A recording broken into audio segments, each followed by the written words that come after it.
You couldn't run from them.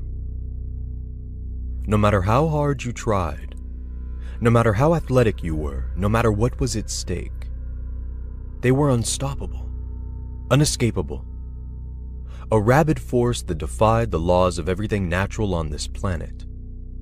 And when combined with the singular hunger of seeking out and annihilating the life of anyone with the misfortune of being caught by their discolored eyes, or sniffed out by the diligence of their broken noses, or heard by the keen perceptiveness of their often mutilated ears, they were nightmares. Terrors that no one, not any man, woman, or child walking the earth could escape. It was a lesson that young Trevor Nayland, a 14-year-old inner-city youth, had learned harshly when he awoke in the back of a filthy city transport in an unfamiliar portion of Cincinnati, Ohio. He lived with his mother, Gertrude, a struggling night nurse who'd gotten pregnant with him at the impressionable age of 22, and injured Uncle Bobby in a rundown 2-bedroom apartment in the middle of an obscure ghetto. Not long after school had ended that day, he'd said goodbye to them both and raced to a nearby bus stop to travel to the apartment of his fellow classmate and scholastic partner, a young, mild-mannered girl named Tamara, who just so happened to be his secret crush. They were to complete an end-of-the-year science project on the behavior of insects in an urban environment. But more than anything, Trevor simply wanted to see Tamara's face again. She was a calming beacon of light in his life, one that helped to keep him sane in the unexpected chaos of his project. A socially forbidden place with a looping soundtrack of roaring police sirens, whirling helicopter rotors, and the occasional gunshot. He often fantasized about running away with her, far away from the ever-present dangers that threatened to consume them both and rob them of any opportunity to succeed. He also dreamed of marrying her, of professing his feelings for her at a later time, when their bodies and minds had both blossomed and were ready to take on the rest of the world as adults. Those intense feelings confirmed to him, again and again, that he was much more mature than many other boys his age. They also hinted that the ghetto simply wasn't a place for a child like him at all. It wasn't a place for any young boy or girl, truly enough.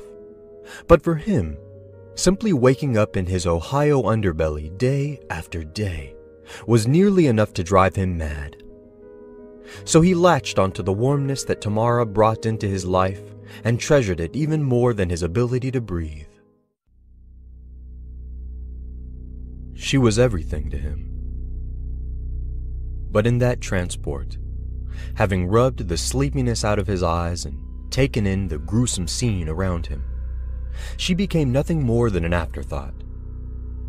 Not only had poor Trevor found himself in a portion of the city that he knew nothing about, he was also the last uninfected person to be observed by a small collection of savagely beaten men and women who, sadly enough for Trevor, had each and every one been contaminated by the disease that had suddenly racked the nation practically overnight. Not much had been revealed to the general public about the sickness at that time.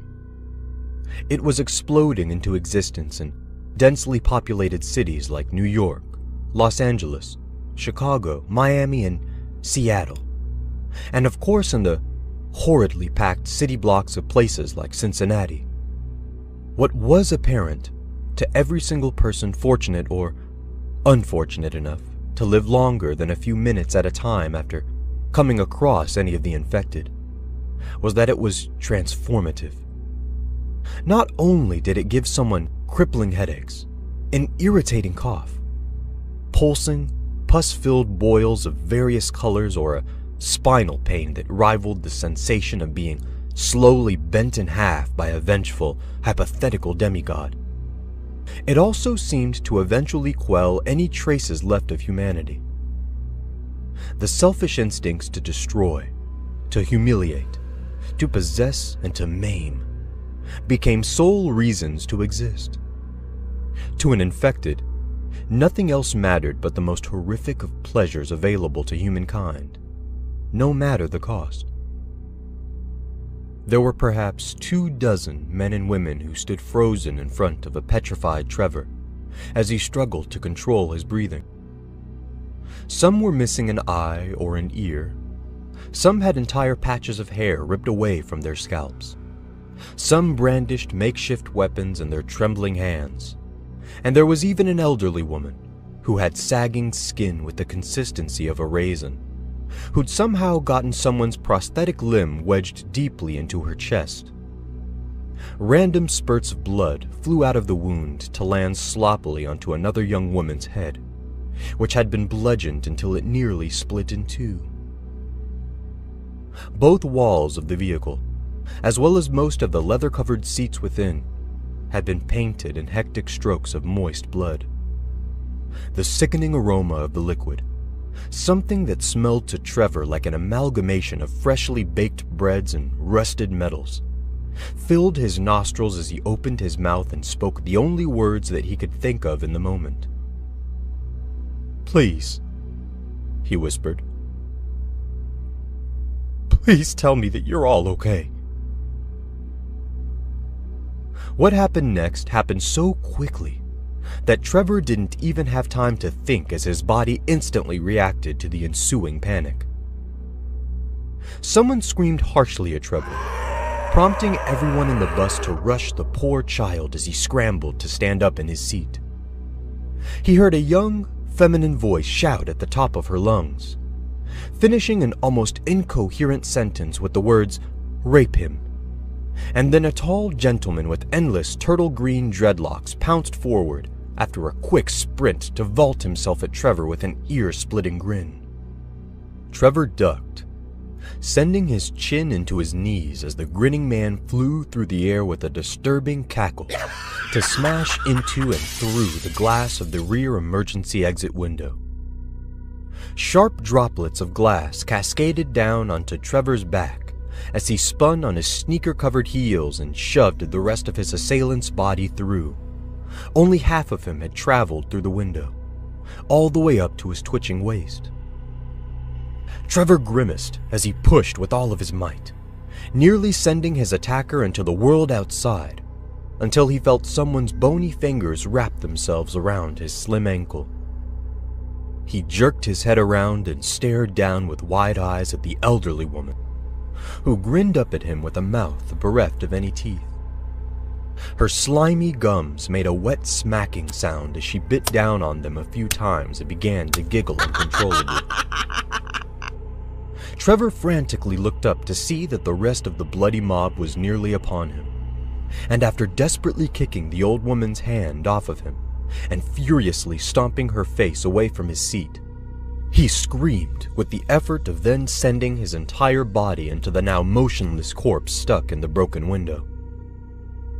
After a harrowing moment of despair, when nothing seemed to move, when the corpse seemed to be stuck in the window and the possibility that he was torn limb from limb by the approaching mob came ever closer, the body slipped through and dropped down into the middle of the street, and Trevor, without looking back, nearly leapt through the serrated hole to land safely directly on top of it. He spared no time to look about him as he rushed to his feet and dashed away from the bus of horrors, right down the middle of the empty street into a vacant intersection. If only young Trevor had looked both ways before he crossed the street.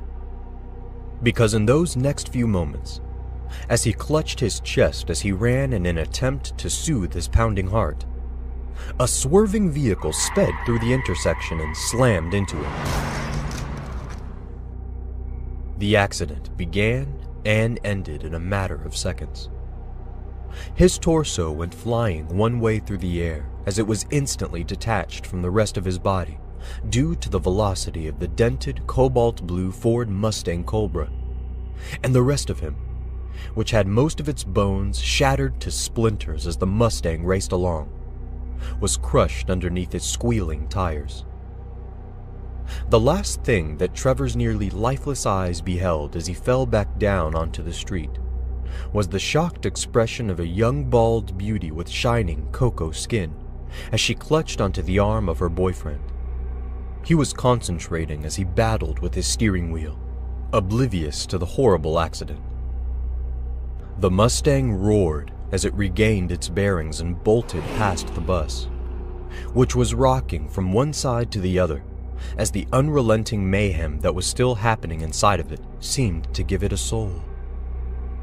And just like that, one more human being had become another casualty in the dreadful aftermath of a sweeping epidemic. And young Trevor, who only so desperately wanted to see his tomorrow one more time, would dream of her no more.